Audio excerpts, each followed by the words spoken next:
Most of these Singapore specials are... Dude! Come here.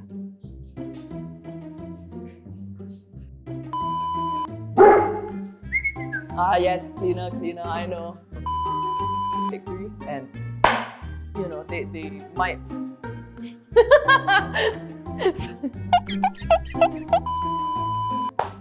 Hi, my name is Christine and I'm the owner of Rough Cuts Dog Grooming Salon. So we are a salon that loves and celebrates dogs of all sizes and of all breeds, and especially Singapore specials.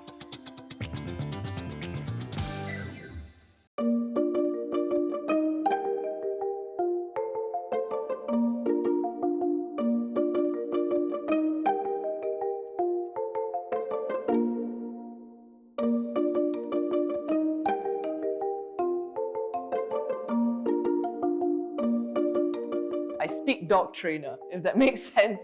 And it tends to help a lot because during the grooming process, I believe that a huge part of it is dog handling, not so much equipment handling.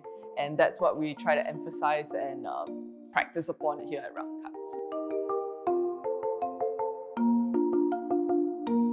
Actually, about 5 years ago, I used to be a chef and I worked in the food and beverage industry. But then, you know, one day I sort of had this sort of epiphany, I guess.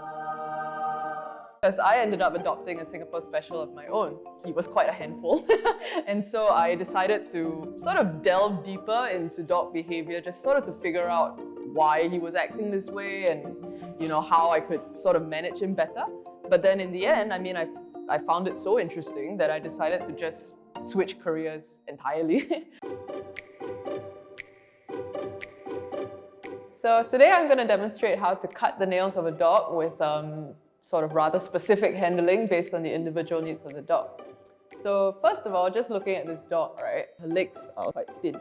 So because of that, it's rather safe to assume that this dog has quite a lot of stress on his joints. So because of that, the first step is that I'm going to use my special table, which automatically goes up and down, and I'm going to get the dog to go onto the table herself.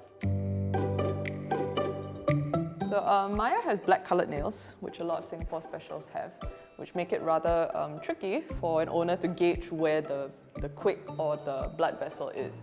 And so because of that, I'm going to use a Dremel to grind them down instead, just to minimize that risk. For Maya, because as we mentioned, her joints are pretty stressed, I'm not going to lift the dog's legs up like this, because that's going to put more stress on the other 3 legs that, you know, are balancing her.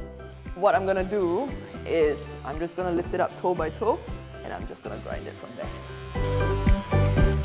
Sort of additional benefit of using this grinder is that now the nail is smooth, so it's not gonna scratch or cut anybody.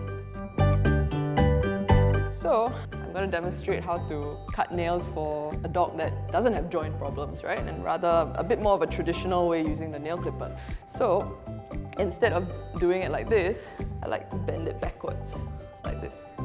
So from this angle, I can see the quicks of the dog's nails very clearly and easily.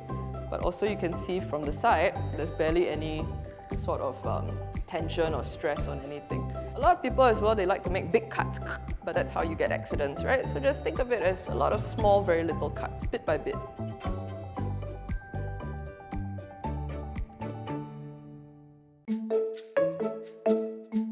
So now I'm going to demonstrate how to bathe your dog. Again, it's pretty technique driven. A lot of it is not terribly intuitive. If you don't have a swanky bathtub at home, it's okay. You can also do it in your shower. But same thing, the dog should walk in there willingly rather than you picking up and throwing the dog inside.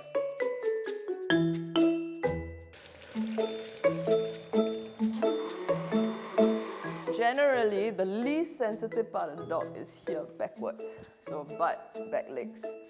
And the more sensitive part of the dog comes to the front. So generally, I always like to start from the back and I work my way up.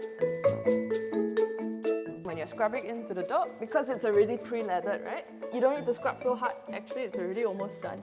Especially for a short-coated dog like him, right? Everything you do, right, is really just giving the dog pleasure. I turn off the water away from the dog. If you want to do it even more gently, you just want to control the flow. And then now he's okay, no reaction, I can just bathe.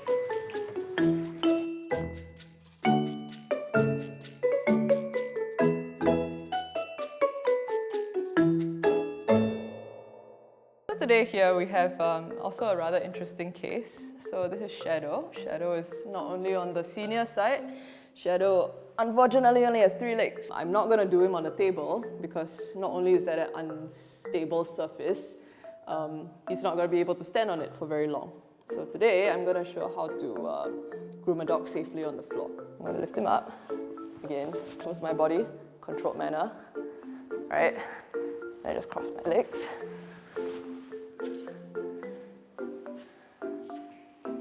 There we go, easy peasy. So from this angle, he's comfortable. There's no stress on his legs, but as a groomer, I have access to all his limbs, his ears, even his sanitary area if I need.